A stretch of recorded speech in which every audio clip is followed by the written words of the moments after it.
North Carolina A&T State University has a rich legacy of committing itself to prepare the next generation into human destiny.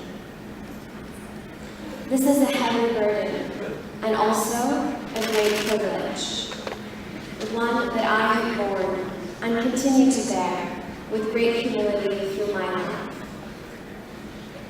And with that responsibility in mind, I have amassed 4 key lessons or intentions to live more fully and to be a better caretaker of our world. It is these intentions that I offer to you today in the hope that they will help you understand and plan your journey in the world. Let's talk about the first.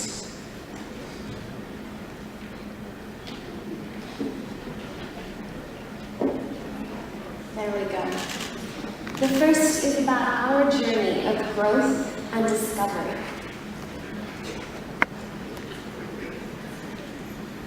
I believe that our journeys begin well before we are born. Nothing about my origins, where I was born, who my parents were, could have ever predicted that I would be standing before you today in the United States, a graduate of Stanford University, running a nonprofit fund, and speaking to this incredible community. By all reasonable expectations, I should have been living in a village in Pakistan with a basic education, with limited opportunity, conforming to tradition, and probably marrying with children. So I thrust myself into the heart of those problems, seeking to connect with those who lived the hardships that I only saw from afar.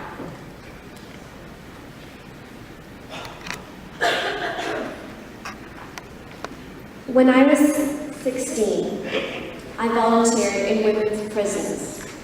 In those jails, along with women prisoners, were young children who had been born to their mothers in jail. They had never left. They had nowhere to go. There was no one outside for them, so they would grow up in prison until eventually they went off to make their own destiny with no one by their side. I understood there what it meant to be discarded before you were even born, and the conditions that led to anger, despair, and hate became real to me. Later that year, my best friend died in an earthquake because the building he lived in had been constructed with faulty material day out. I was the only female volunteer, which meant that any issue regarding women and girls came straight to me. Whether it was taking a woman to the hospital in the middle of the night because her breast milk had frozen inside her from the cold, or spending the day chatting with girls hiding inside their hot tent because their brothers had told them they could not be seen outside. I understood then what it meant to be a woman in the harshest circumstances in the world, and have your very existence be a source of shame. I also learned the power of being an advocate, our power to create change.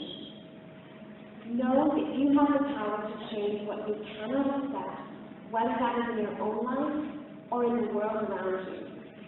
This is your story to write. When I was 18, I got a scholarship to Stanford University. I had applied in the wind. I did not fully understand what Stanford was or where it was. I simply looked at the top 10 U.S. colleges and applied to them, asking for a full scholarship, fully prepared to get rejected and go to a local university. But my grades, combined with my extensive activism in Pakistan, set me apart in my application. I was lucky and I was admitted to Stanford. As I moved to college, my world opened up in limitless ways. I studied international relations, politics, history, and economics. I understood the trends I had observed in my country in a much more academic and informed way. I studied under the best professors in the country. I was in Condoleezza Rice's first class after she left the administration, which is 20 other students. I entered in a think tank, spent a semester at Oxford. So much more was within my reach. My mind was brimming with possibility and new ideas, and I felt accepted. back home, things were getting worse. Every day there was news of suicide attacks in Pakistan. Terrorism was growing.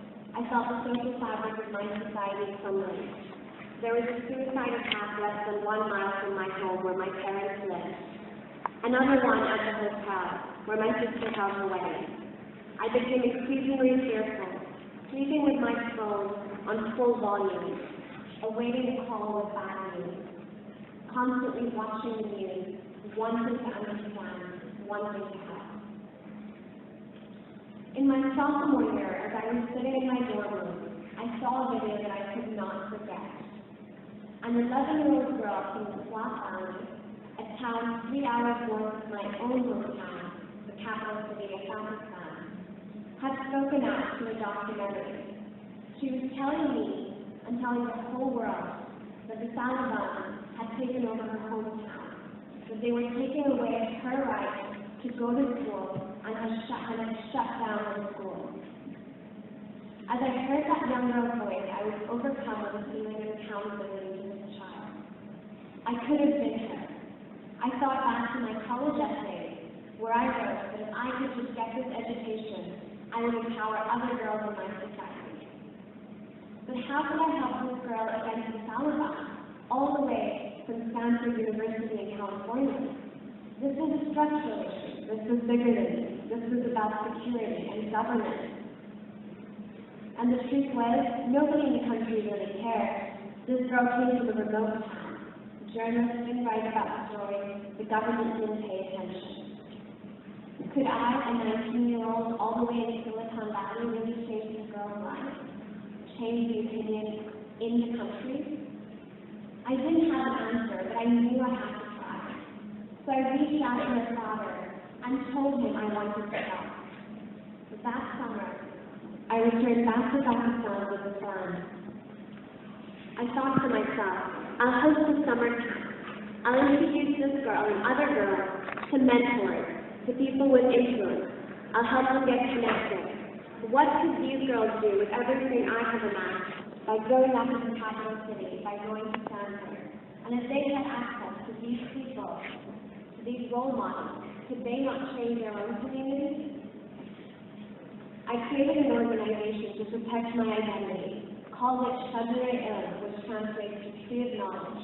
Applied for a few $100 of funding from local NGOs to cover the cost, prepared a curriculum, recruited my friends, and reached out to every prominent activist in the city, asking them to come visit and talk to these girls.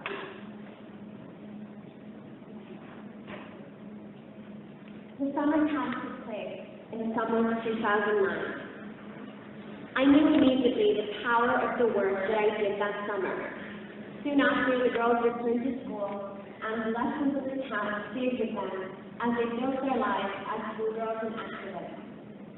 I did not know then, however, that one of the girls, in fact, the very girl whose video I had watched, who I was inspired by to start a summer camp, would go on 6 years later to become the most powerful advocate for women's rights in the entire world.